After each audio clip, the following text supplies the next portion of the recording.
बिस्मिल्लाहिर्रहमानिर्रहीम।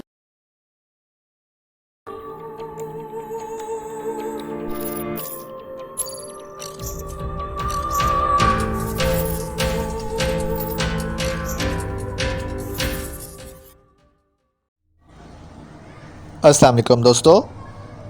जासूसी दुनिया, कर्नल फरीदी नावल बाय इब्ने सफ़ी। अगर आपने अभी तक हमारे चैनल जासूसी दुनिया को सब्सक्राइब नहीं किया तो सब्सक्राइब करें और बेल आइकन पर क्लिक कीजिए। हमीद ऊपरी होठ भींचे इसे कड़वी नज़रों से देखता रहा, फिर बोला, मुझे इससे क्या फ़ायदा पहुँचेगा, और अगर पहुँचने भी लगा तो आप इसे सूद करार देकर मुझ पर हराम कर देंगे। तुम शायद आतिशदान लेने आए थे, फरीदी ने खुश लहजे में कहा। हमीद ने झुककर आतिशदान उठाया और दरवाजे की तरफ बढ़ा। 10 मिनट बाद लेस्ली को यहाँ भेज देना, फरीदी बोला। हमीद रुककर इसकी तरफ मुड़ा और मायने खेज अंदाज में मुस्कुरा कर सवाल किया, और 10 मिनट तक आप क्या करते रहेंगे? Shut up and get out. Hamid आतिशदान उठाए हुए दरवाजे से गुजर गया। सामने से लेस्ली आती दिखाई दी। इसका चेहरा फक हो रहा था। ठहरो, अभी नहीं, 10 मिनट बाद। क्या मतलब? वापस चलो। ठीक 10 मिनट बाद मेरे चीफ से इसी कमरे में मिल लेना। इन्हें क्या हुआ है? एक ज़ख्मी है और दूसरा बेहोश। जब तुम जानती हो कि एक ज़ख्मी है और दूसरा बेहोश तो फिर क्यों पूछती हो कि क्या हुआ है? चलती रहो। वो हॉल में आए। हमीद ने बेहोश आदमी के करीब आतिशदान रख दिया। रीमा एक सूटकेस खोले बैठी थी। इसने इसमें से फ़र्स्ट एड का सामान निकाला और ज़ख्मी की मरहम पट्टी करने लगी। इन्हिमाक का ये आलम था कि जैसे दूसरों की मौजूदगी फरामोश कर बैठी हो। लेस्ली और हमीद दूसरे को होश में लाने की तदाबीरें करने लगे। दफतन रीमा इनकी तरफ मुड़कर बोली, इन्हें इनके कमरों में पहुंचाना है। हमीद ने लेस्ली से कहा, तुम जाकर 3 कमरे ठीक कर दो। जब वो जाने लगी तो आहिस्ता से बोला, 10 मिनट बाद चीफ से मिलना ना भूलना। रीमा ने लेस्ली की वापसी से पहले ही ज़ख्मी की ड्रेसिंग कर दी थी और अब बेहोश बख्शू के करीब आ बैठी थी। अखड़ों बैठने से मैदा ख़राब हो जाता है, कुर्सी ले लो। तुमने इस नेक आदमी के साथ ज़्यादती की है, वो सुनी अनसुनी करते हुए बोली। देखो कब होश आता है। मैं तुम्हें किस तरह यकीन दिलाऊं कि मैं बेकसूर था? अगर मेरे साथी ने छुपकर मेरी निगरानी ना की होती तो पता नहीं ये दोनों मुझे कहाँ पहुँचा देते। तुम्हारा साथी कहाँ है? मैं नहीं जानता। इस वक्त वो यकीनन किसी चट्टान की ओट में मौजूद था। क्या वो माहिर निशानेबाज है? मेरी दांस में लाजवाब है, हमीद बोला। मेरे पैरों से सिर्फ एक बारिश के फासले पर इसकी गोली पड़ी थी। वो नाक पर बैठी हुई मक्खी को उड़ा सकता है। नाक हर हाल में महफूज रहेगी। दफतन ज़ख्मी भक्षु कराहा, मैं बड़ी कमज़ोरी महसूस कर रहा हूँ, मुझे लेट जाना चाहिए। हाँ हाँ, रीमा उठती हुई बोली। वो वापस आ रही होगी। हमीद सोच रहा था कि किस तरह इसे इन दोनों से अलग कर ले। इतने में लेस्ली वापस आ गई। चलो मैं तुम्हें कमरे में पहुँचाऊँगा, हमीद उठता हुआ बोला। नहीं, मुझे सहारे की ज़रूरत नहीं, भक्षु ने गुस्सीले लहजे में कहा और लेस्ली से बोला, चलो, मैं इतना नेक नहीं हूँ कि इस औरत को तुम्हारे साथ तन्हा जाने दूँ, हमीद ने कहा और लेस्ली के साथ चलने लगा। भक्षु की आंखें खूनख्वार नज़र आने लगी थीं, लेकिन इससे कोई गैर मामूली हरकत सरजद नहीं हुई थी। लेस्ली ने एक कमरे की तरफ इशारा किया और वहीं से पलट गई। हमीद के अंदाजे के मुताबिक वो फरीदी से पहले ही मिल चुकी होगी, लिहाजा अब फिर डाइनिंग हॉल में ही वापस गई होगी। दरवाजे को धक्का देकर वो पीछे हटाया और भक्षु को अंदर जाने का इशारा करते हुए बोला, अब तुम मुझे बताओगे कि मुझ पर हमला क्यों किया गया था?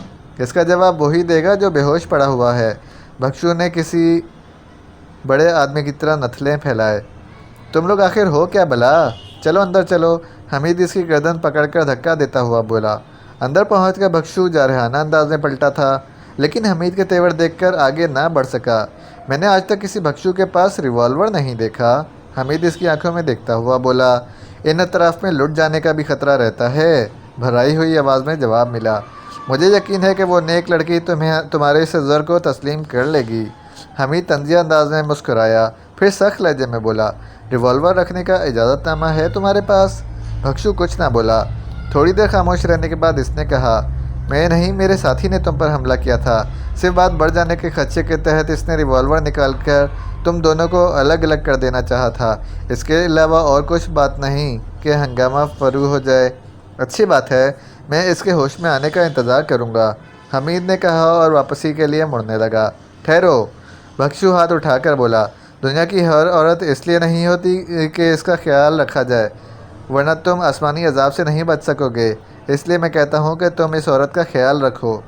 बेटे, मैं तो औरत ही को अजाब समझता हूँ, चाहे वो आसमान से आए या ज़मीन का सीधा सीना चीर कर बरामद हुई हो। टाटा। अब इसका रुख फिर डाइनिंग हॉल की ही तरफ था।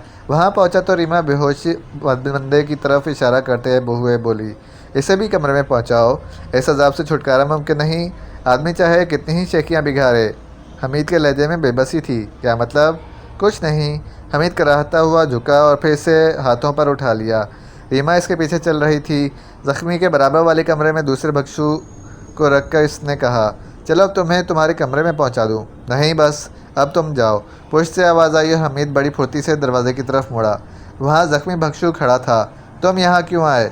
हमीद इसे घुरता हुआ गुर्राया, दोबारा तंबीह करने। दफ़ा हो जाओ। यही सीधी सादी लड़की अब तुम्हारे फरीब में नहीं आएगी।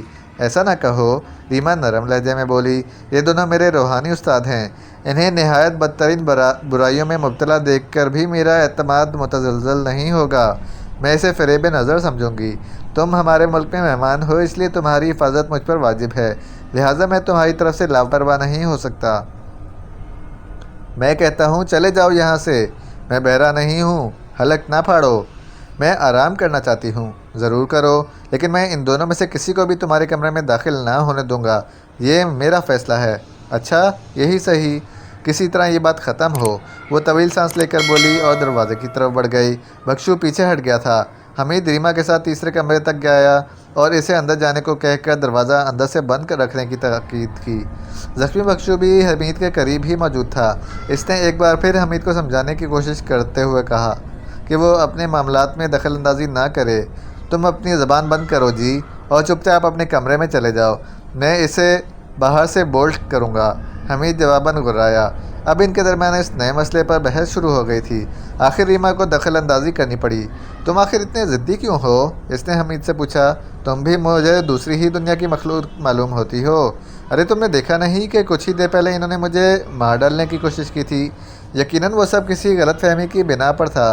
हमें भला इस किस्म के हंगामों से क्या सरोकार? अगर इनमें से किसी के पास रिवॉल्वर मौजूद भी था तो मैं इसे एक एहतियाती तदबीर के अलावा और कुछ समझने पर तैयार नहीं। तुम लोग गैर मुल्की हो, हमीद इसे घूरता हुआ बोला, और हमारी हुकूमत की इजाज़त के बगैर इस किस्म का कोई असलहा नहीं रख सकते। मेरे पास इजाज़तनामा मौजूद है। बेकार बहसों में ना पड़ो। रीमा मुस्कुराकर हमीद से बोली, हमारे सूटकेस भी ले आओ। शुक्रिया। बहुत अच्छा मोहतरमा, लेकिन फिर कहता हूँ कि इन दोनों खबीसों से होशियार रहना। रीमा ने अपने दोनों कान बंद कर लिए। ग़ालिबन ये जाहिर करना चाहती थी कि इनके लिए इस किस्म के अल्फाज सुनना पसंद नहीं करती। हमीद फिर हॉल में वापस आया। लेस्ली सूटकेसों के करीब बैठी आतशदान में दहकती हुई आग पर नज़रें जमाए किसी सोच में गर्क थी। मेरे चीफ से मिली थी? हमीद ने पूछा। लेस्ली ने इस बात में सर हिला दिया और इसे गौर से देखती रही। क्यों बुलाया था? मुझसे इस हादसे की इत्तला इस आदमी को दिलवाई थी जो मुझसे ट्रांसमीटर पर रब्ता कायम करता है। हमीद ने तवील सांस लिया और सूटकेस उठाने लगा। मुझे अफसोस है कि तुम्हें यह सब कुछ करना पड़ रहा है, लेस्ली ने मगमूम लहजे में कहा। अगर तुम इसी तरह बैठी अफसोस करती रहीं तो हम भूखे मर जाएंगे। जाओ, रात के खाने का इंतज़ाम करो। अकराम का क्या हाल है? बदस्तूर सो रहा है। क्या तुम इन हालात की बिना पर खौफ हो? क्या ना होना चाहिए? जब तक हम दोनों ज़िंदा हैं ख़ुद को हर तरह महफूज समझो। तुम्हारी ज़िंदगी का भी क्या भरोसा? वो लड़की बहुत हसीन है। ये इसके वालिदैन का कसूर है, मुझे इल्ज़ाम ना दो। इसने सूटकेस उठाए और चल पड़ा। रीमा के कमरे के सामने इसके कदम रुक गए। अंदर से ऐसी आवाज़ें आ रही थीं जैसे कुछ लोग उछल कूद मचा रहे हों। साथ ही रीमा कहती सुनाई दी, नहीं नहीं, मुझे जाने दो। तुम वाकई बुरे हो, बहुत बुरे। मैं तुम्हें जान से मार दूंगा। भिक्षु की आवाज़ सुनाई दी। फिर दरवाज़ा हिलने लगा जैसे इसे खोलने की कोशिश की जा रही हो, लेकिन किसी वजह से कामयाबी ना हो रही हो। हमीद ने सूटकेस एक तरफ रख दिए। इसके होंठों पर अजीब सी मुस्कुराहट थी। वो सोच रहा था कि कर्नल फरीदी सचमुच जिन ही है, जिस पर भी आ जाए।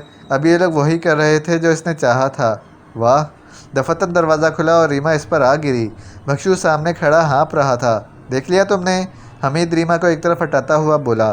फिर भिक्षु की गर्दन पर हाथ रखे और धक्का देते हुए इसको इस कमरे में लाया जहां इसे रहना था। बिस्तर पर धकेलते हुए हमीद ने इसे ऐसी नज़रों से देखा जैसे कच्चा ही चबा जाएगा। अब यहीं पड़े रहो और ख़ुद को कैदी समझो, इसने इससे कहा और फिर फुर्ती से बाहर निकलकर दरवाजे को बोल्ट कर दिया। रीमा भी वहीं खड़ी थी जहां इसे छोड़ा था। तब तुम ठीक कह रहे थे, वो हाँफती हुई बोली। मैं तुम्हें अच्छा आदमी नहीं समझती थी, सचमुच। ये दुनिया फरेब नज़र है। अब कहाँ जाऊँ सुकून की तलाश में। सुकून सिर्फ माँ की गोद में मिलता है या बच्चे को गोद में लेकर। बहुत थोड़ा है दिन का वक्फा। खैर तुम फिक्र ना करो। अब हमें इस बेहोश खबीस की खबर लेनी चाहिए। जख्मी भक्षु दरवाज़ा पीट पीट कर चीख रहा था। शायद इसी शोर की बिना पर लेस्ली वहाँ दौड़ी आई थी। ये क्या हो रहा है? इसने मुतहय्यराना लहजे में हमीद से पूछा। दुनिया वालों के लिए सुकून बहम पहुँचा रहा है। बताओ ना। इसने रीमा पर बलाखिर हमला कर ही दिया। मैंने फ़िलहाल इस पागल कुत्ते को बंद कर दिया है। ओहो। इसने रीमा को गौर से देखा। वो सर झुकाए खड़ी थी। ऐसा मालूम होता था जैसे इसके जिस्म में खून का एक कतरा भी बाकी ना बचा हो। तुम चलो मेरे साथ, लेस्ली ने आगे बढ़कर हमदर्दाना लहजे में कहा और इसका हाथ पकड़कर हॉल की तरफ चल पड़ी। भक्षु अब भी चीखे जा रहा था। खामोश रहो वरना गला घूंट दूंगा, हमीद ने दरवाजे पर हाथ मारकर कहा और दफतन वो खामोश हो गया। फिर भर्राई हुई आवाज़ आई। समझौता कर लो। किस बात पर भाई? मैं तुम्हें सब कुछ बता दूंगा कि क्या चक्कर है। पहले क्यों नहीं बता दिया था? तुम दरवाज़ा तो खोलो। दरवाज़ा बाहर ही किसी में खुलता था। हमीद ने चुटकनी खिसकाई और ख़ुद दरवाजे की तरफ बढ़ता चला गया। भक्षु उछल कर बाहर आ चुका था। हमीद ने बगली होस्टर से रिवॉल्वर निकालने में देर ना लगाई, लेकिन भक्षु तो खाली हाथ था और उसके चेहरे पर खौफ के आसार भी थे। ओह, मैं समझा था शायद फिर कोई फ्रॉड करना चाहते हो। इस कमरे को फिर इसी तरह बंद कर दो, वो जल्दी जल्दी बोला, और दूसरे कमरे में चलें जहां मेरा साथी है। हमीद ने इसके मशवरे पर अमल करने में देर नहीं लगाई थी। इसका साथी अब भी बेहोश था। भक्षु ने इस पर नज़र डालते हुए एक तवील सांस ली और बोला, मेरे साथी को तुम्हारे मुतालिक गलतफहमी हुई होगी। गालबन वो समझा था कि तुम रीमा के दोस्त बनना चाहते हो और हम किसी चौथे आदमी का वजूद बर्दाश्त नहीं कर सकते थे, और अब इस वक्त तुम्हें गलत फहमी हुई है। क्या मतलब? जो तुम समझे हो वो बात नहीं थी। मैं इससे ये छीन लेना चाहता था। इसने अपनी झोली से चमड़े का एक तय किया हुआ करम खोड़दार टुकड़ा निकाला। ये बहुत पुराना मालूम होता था। ये क्या है? हमीद ने हाथ बढ़ाकर बोला। नहीं, वो इसे दोबारा झोली में डालता हुआ बोला, पहले इसकी कहानी सुन लो तुम भी, वरना तुम भी इसे फ्रॉड ही समझोगे। सुनाओ। हमीद ठंडी सांस लेकर ढीली ढाली आवाज़ में बोला। रीमा फ्रेंच इंडो चाइनीज़ है। फ्रांस ही में पैदा हुई थी, वहीं पली बड़ी। इसका भी बुद्ध मत का पीरू था। रीमा की तालीम और तरबियत इसी के हाथ में हुई थी। इसने इसे बुद्ध मत के रास्ते पर ही डाला। रीमा इसकी मौत के बाद भी इस पर कायम रही और बुद्ध मत के मुतालिक मज़ीद रिसर्च को अपनी ज़िंदगी का मकसद बना लिया। इसी दौरान में इसको एक कदीम किताब मिल गई जिसे चमड़े पर तहरीर किया गया था। इसमें एक ख़जाने का सुराग था, लेकिन नक्शे में कोई ऐसी अलामात थीं जिन्हें वो समझ ना पाई। बुद्ध मत के बाज़ आलमों से सिर्फ इतना पता चल सका कि इन अलामात का ताल्लुक़ कदीम तरीन मजहबी रसूम से था। बुद्ध मत के ये आलिम इत्तफाक से यूरोपियन ही थे। इनमें से एक ने इसे हमारा पता बताया और कहा कि शायद हम इसे इन अलामात का मफ़हूम समझा सकें। वो हमारे पास रंगून पहुंची। हमने बड़ी दिक्कत से इन अलामात को मायने बताए। ये अलामात बताती हैं कि ख़जाना रेगम बाला के कदीम मंदिरों में एक जगह पोशीदा है। वो खामोश हो गया और हमीद आंखें फाड़े देखता रहा, लेकिन हम दोनों की मदद के बगैर कोई वहाँ तक नहीं पहुँच सकता। भक्षु ने तंबी करते हुए अंदाज में कहा। हमीद ने थूक निकल कर होठों पर ज़बान फेरी। इसकी अदाकारी 100% हकीकत पर मबनी थी। फिर गहरा सन्नाटा तारी हो गया था। भक्षु अपनी बेहोश छाती की तरफ मतवज्जे हो गया और इसके चेहरे पर तशवीश के आसार थे। अब मेरा सर चकरा रहा है, कुछ देर आराम करना चाहता हूँ। ज़रूर ज़रूर, चलो एक बार फिर सुन लो कि हमारी मदद के बगैर ये कदीम नक्शा तुम्हारे लिए बिल्कुल बेकार है। इस लड़की को हमने वो नहीं बताया जो कुछ समझे हैं, सिर्फ रेगम बाला की निशानदही की है। मैं ऐसी कोई हरकत नहीं करूँगा जिससे मुझे कोई फ़ायदा ना पहुँच सके। ज़हीन और समझदार मालूम होते हो, भक्षु कहता हुआ दरवाज़े की तरफ बढ़ा। अगर तुम मेरे साथी की खबरगिरी कर सको तो तुम्हारे लिए दौलत ही दौलत होगी। चलो बेफिक्र रहो, वो इसे आगे बढ़ाता हुआ बोला। अपने कमरे में दाखिल होकर भक्षु ने कहा, बेहतर यही होगा कि तुम दरवाजे को अंदर से बंद कर दो। जैसा कहो। हाँ हाँ, यही मुनासिब है, भक्षु बोला। इस वक्त हमीद बिल्कुल होंको किसी अदाकारी कर रहा था। इसने दरवाज़ा बंद करके मुकफ़ल कर दिया। अब ज़रूरी था कि वो भक्षु की कहानी रीमा को भी सुना देता, महज इसलिए कि इन लोगों को इसकी कामयाबी का यकीन 100% हो जाए।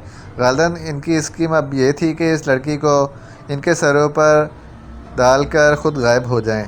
और इन्हें ये स्कीम मरतब करने का मौका फरीदी ही ने दिया था।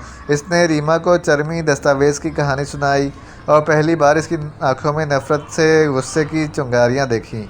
इस कैफियत में वो पहले से भी ज़्यादा हंसी नज़र आने लगी थी। जलील, कमीने, सब कुत्ते हैं। नेकी और सच्चाई की तलाश बेकार है। वह मुझे वीराने में इसीलिए लाए थे। इन्हें डर था कि तुम कहीं मुझे अपनी तरफ माइल ना कर लो, इसीलिए इन्होंने तुम्हें रास्ते से हटा देना चाहा था। अब ये बात मेरी पूरी तरह समझ में आ गई है। तो वो ख़जाना बिल्कुल बकवास है। मुझे बुलमत से मुताल्लिक़ तालीमात की ओरिजिनल तहरीर इकट्ठा करने का शौक़ है। इसी सिलसिले में बर्मा गई थी। वहाँ इन लोगों से मुलाकात हो गई। ये लोग सफ़र करने वाले थे। मैंने सोचा मैं भी इनके इल्मी ज़ख़ीरे से फ़ायदा उठाऊँ। रेगम बाला मंदिरों में भी बेशुमार मनकश तहरीरें मौजूद हैं। समझा? हाँ, हमीद सर हिलाकर बोला, अच्छी बात है, तुम आराम करो, मैं देख लूँगा। एक तो बेहोश पड़ा है और दूसरा अपने कमरे से बाहर नहीं निकल सकता। इसे तो कैदी ही समझो। हमीद वहाँ से फिर इन कमरों में तक आया। बेहोश बख्शू अब भी पहले ही सी हालत में था। इसने इसके कमरे का दरवाज़ा भी बंद करके बाहर से बोल्ट कर दिया। फिर इसने सोचा कि फरीदी को भी इन हालात से मुतला कर देना चाहिए। वो अपने कमरे में मिला और हमीद की दास्तान सुनकर कहने लगा, अगर वो बख्शू निकल भागना चाहें तो इन्हें नज़रअंदाज कर देना। सवाल यह है कि हम ही क्यों ना इनकी गाड़ी लेकर निकल भागें। आखिर हम भी तो अपनी जीप ज़ाया कर चुके हैं, इससे कोई फ़ायदा ना होगा। फरीदी कुछ सोचता हुआ बोला, लेकिन इनके साथ वाली लड़की हमें मंजिल मकसूद तक पहुंचा सकेगी। मैं देखता हूं कि अब आपको भी लड़कियों से कुछ दिलचस्पी हो चुकी है। तुम्हारी सोहबत में ख़राब हो रहा हूं। फरीदी ने लापरवाही से कहा और बुझा हुआ सिगार सुलगाने लगा।